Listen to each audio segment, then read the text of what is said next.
नमस्कार, मैं हूं राजेश श्रीवास्तव। पिछले 1.5 महीने से देश के सिंधु बॉर्डर पर किसानों का आंदोलन चल रहा है। करीब 8 किसान ऐसे हैं जिन्होंने अपनी जीवन लीला समाप्त कर ली है और किसानों के 9 चक्र की वार्ता हो चुकी है केंद्र सरकार और किसानों के बीच में, लेकिन अभी तक कोई निर्णय नहीं हो पाया है। मामूली सी 2 बातों पर किसानों के और सरकार के बीच में सहमति जरूर बन गई है, लेकिन अन्य सभी मुद्दे अभी जस के तस पड़े हुए हैं।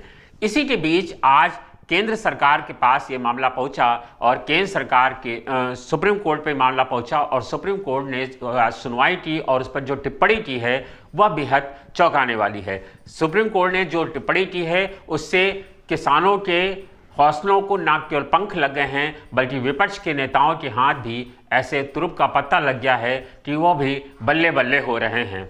केंद्र सरकार ने को फटकार लगाई है सुप्रीम कोर्ट ने आज जो फटकार की है लगाई है और जो टिप्पणी की है उसमें कहा है कि अचानक से उसको किसान नेताओं के साथ उसको जो बल मिला है उसके वजह से जो सुप्रीम कोर्ट जो है जिस तरह की चीज़ों को लेकर के आई है, कानून के जानकारों का मानना है कि इस तरह के फैसले से जो टिप्पणी आई है उससे हो सकता है कि किसानों का जो ये कानून है यही रद्द हो जाए। अब आपको बताते हैं कि आखिर केंद्र कोर्ट ने सरकार से क्या कहा है। कोर्ट ने जस्टिस बोबड़े की जो सुप्रीम कोर्ट के जो जज हैं उन्होंने जो टिप्पणी की है उन्होंने कहा है कि आपने बिना पर्याप्त राय मशविरा किए हुए एक ऐसा कानून बना दिया है जिसका नतीजा इस विरोध प्रदर्शन के रूप में निकला है। आप लोग सार्वजनिक जीवन में हैं, भारत सरकार को इसकी जिम्मेदारी लेनी होगी। अगर सरकार में जिम्मेदारी की कोई भावना नहीं है तो आपको इसे थोड़े समय के लिए रोक लेना चाहिए था। आप एक ऐसा कानून ला रहे हैं तो आपको इसे बेहतर तरीके से कर सकते थे। भले ही आपको भरोसा हो ना हो, पर हम सुप्रीम कोर्ट हैं और सुप्रीम कोर्ट अपना काम करेगा। भले ही आप और किसानों से उन्होंने कहा कि भले ही आप प्रदर्शन स्थल पर अपना धरना जारी रखें या प्रदर्शन कहीं और करें या थोड़ा और बढ़ाएं, लेकिन हमें आशंका है कि इससे शांति भंग हो सकती है। अगर कुछ हुआ तो हम ये नहीं चाहते कि हमारे हाथों किसी के खून के छींटे पड़ें। हम सुप्रीम कोर्ट हैं, हम वो करेंगे जो हमें करना है। इसे समझने की कोशिश कीजिए। सुप्रीम कोर्ट ने जोर देकर सरकार से कहा है कि अगर केंद्र सरकार कृषि कानूनों के अमल को रोकना चाहती है तो हम इस पर स्थगन आदेश देंगे, अगर नहीं रोकना चाहती है तो हम इस पर स्थगन आदेश देंगे। भारत सरकार को इसकी जिम्मेदारी लेनी होगी। आप कानून ला रहे हैं तो आप ये बेहतर तरीके से करिए। सुप्रीम कोर्ट ने जिस तरह की चीज़ों को लेकर के पिछले 11 जनवरी को आज जो सुनवाई की है उसमें प्रधान न्यायाधीश S.A. बोबड़े की अध्यक्षता वाली एक पीठ ने सुनवाई की। उसमें कहा कि क्या चल रहा है, राज्य आपके कानूनों के खिलाफ बगावत कर रहे हैं, हम बातचीत की प्रक्रिया से बेहद निराश हैं। पीठ ने यह भी कहा कि हम आपकी बातचीत को भटकाने वाली कोई टिप्पणी नहीं करना चाहते, लेकिन हम इसकी प्रक्रिया से बेहद निराश हैं। कोर्ट ने किसानों से कहा कि हम कानूनों पर रोक लगा सकते हैं और आप अपना आंदोलन जारी कर सकते हैं। सुप्रीम कोर्ट ने किसान संगठनों से यह भी कहा कि आप विश्वास करें या ना करें, लेकिन हम देश का सुप्रीम कोर्ट हैं और हम अपना काम करेंगे। कोर्ट ने यह भी कहा कि हमें नहीं पता कि लोग सामाजिक दूरी के नियम का पालन कर रहे हैं या नहीं, लेकिन हमें किसानों के भोजन पानी की चिंता है। बता दें कि सुप्रीम न्यायमूर्ति S.S. बोपन्ना और न्यायमूर्ति B. सुब्रमण्यम भी इसी पीठ में शामिल थे। पीठ ने यह भी कहा कि हमारे समक्ष एक ऐसी याचिका दायर नहीं की गई जिसमें कहा गया हो कि ये तीनों कृषि कानून किसानों के लिए फायदेमंद हैं। उच्चतम न्यायालय ने कृषि कानूनों को लेकर समिति की आवश्यकता को भी जोर दिया और कहा कि अगर समिति ने सुझाव दिया है तो वो इसके क्रियान्वयन पर रोक लगा देगा। उसने केंद्र से कहा कि हम अर्थव्यवस्था के विशेषज्ञ नहीं हैं, आप बताइए कि सरकार कृषि कानूनों पर रोक लगाएगी कि हम लगाएं।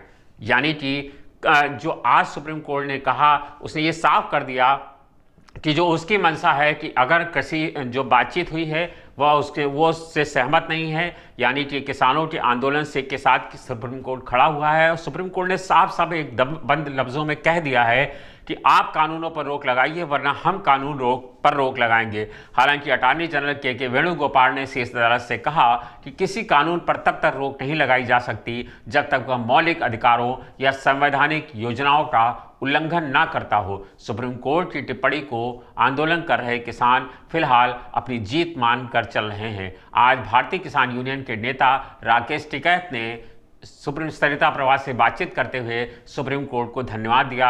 उन्होंने कहा कि सुप्रीम कोर्ट की टिप्पणी का भारतीय किसान यूनियन ने स्वागत किया है। हमें बेहद खुशी है कि सुप्रीम कोर्ट ने किसानों के इस मामले का संज्ञान लिया है, हम उनका धन्यवाद करते हैं। उन्होंने कहा कि हमारा आंदोलन बस इस कानून की वापसी का है, हमारी एक लीगल टीम बनी हुई है, उससे विचार विमर्श करके हम लोग आगे का कदम उठाएंगे। दूसरी ओर किसान सिंधु बॉर्डर पर आंदोलन कर रहे हैं, वे सुप्रीम कोर्ट की सख्त टिप्पणी से खुश तो हैं लेकिन किसी कमेटी बनाने के फैसले से सहमत नहीं हैं। उन लोगों का कहना है कि अगर सुप्रीम कोर्ट नए कृषि कानूनों को स्थगित करने को लेकर कोई पुख्ता फैसला करना चाहता है तो हम उसके बाद आंदोलन को खत्म करने या स्थगित करने पर ही विचार करेंगे। हमारा आंदोलन शांतिपूर्ण है और शांतिपूर्ण रहेगा। सरकार को लोकतांत्रिक तरीके से हमारी आवाज़ को सुननी चाहिए। सुप्रीम कोर्ट की इस टिप्पणी के बाद कांग्रेस प्रवक्ता रणदीप सुरजेवाला ने कहा कि सुप्रीम कोर्ट ने सरकार से कहा है कि आपसे नहीं होता तो हम कृषि कानूनों पर रोक लगा देते हैं।